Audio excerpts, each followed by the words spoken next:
Truth is truth is truth. It does not change.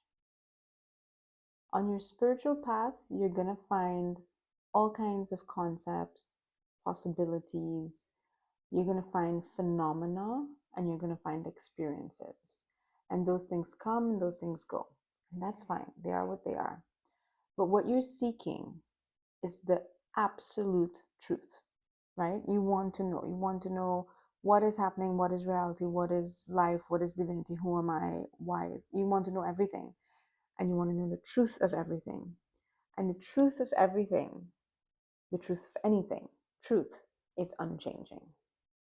That's how you know that you know the truth. It is unchanging. It is steady and it is true.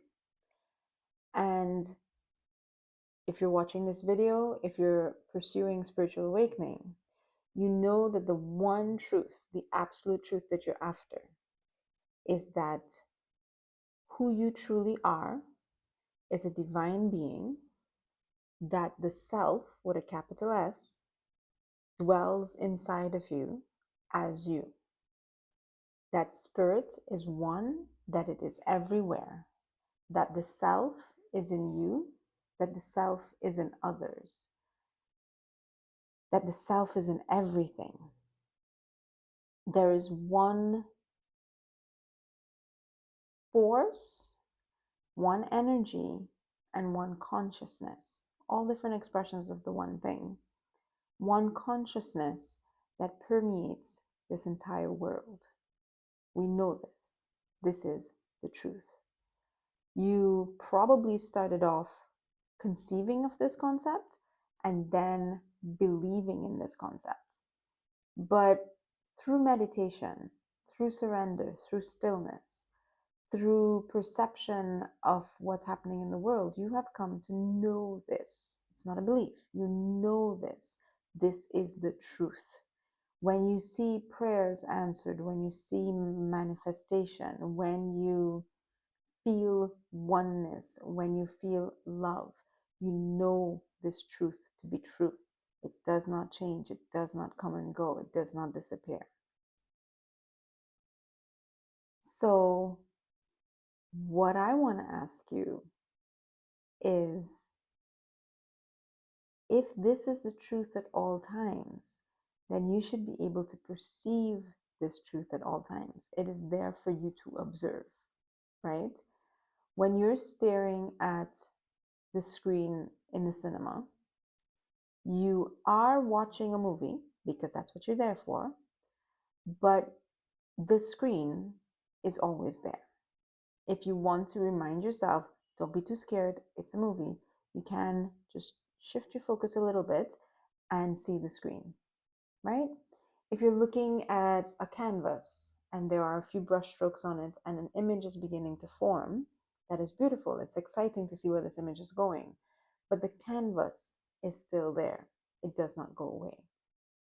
So in this world of physicality and people, thoughts, emotions, and feelings and all these things, there is a play, there's a dance. There are many people on stage and it is a great, fantastic dance production. But the truth remains. It is still there. The canvas is still visible. The one thing that unites all of life is still there if you want to watch it, right? So, when you're feeding your baby or you're petting your dog, you see the oneness of life. When you walk through a garden, you feel the one consciousness breathing through every form of life. You place your awareness there. It's not so much that God shows up or that a spiritual experience has been merited in some way. It's not that. It's that what has always been there is now perceived by you. You have placed your awareness there. You have allowed your awareness to perceive it, right? So what inspired me to make this video today is a contemplation I've been having for the last day or so. If God and heaven and spirit and oneness and therefore love exists everywhere, in everyone and everything, as everyone and everything, then why is it so easy to forget that? The first time, the first moment your boss pisses you off, 8:15 in the morning, you just got there and he pisses you off. All of a sudden, it's me and him, me and him. All of a sudden, it's that guy, you know? The first bad drive in traffic, and you're gone, gone, you know? The first memory of pain, the first time for the day that you do that constant internal math that we all do to find out how much money you have left and how long it's going to last you and when is payday and how many bills are coming. First time that thought drifts through your mind, you're gone, just gone. You have, to use the terms, the lingo, you have fallen asleep, you have fallen unconscious, you have lost the perception of the spiritual eyes, you have lost your focus, you have forgotten to lay your awareness on the divine, and you have allowed the mind, the fears, and the egoic considerations and egoic collection of pains to take your awareness, to steal your awareness and all of the energy that goes behind and through your awareness, to steal that energy and to place it on something else. And it was that easy.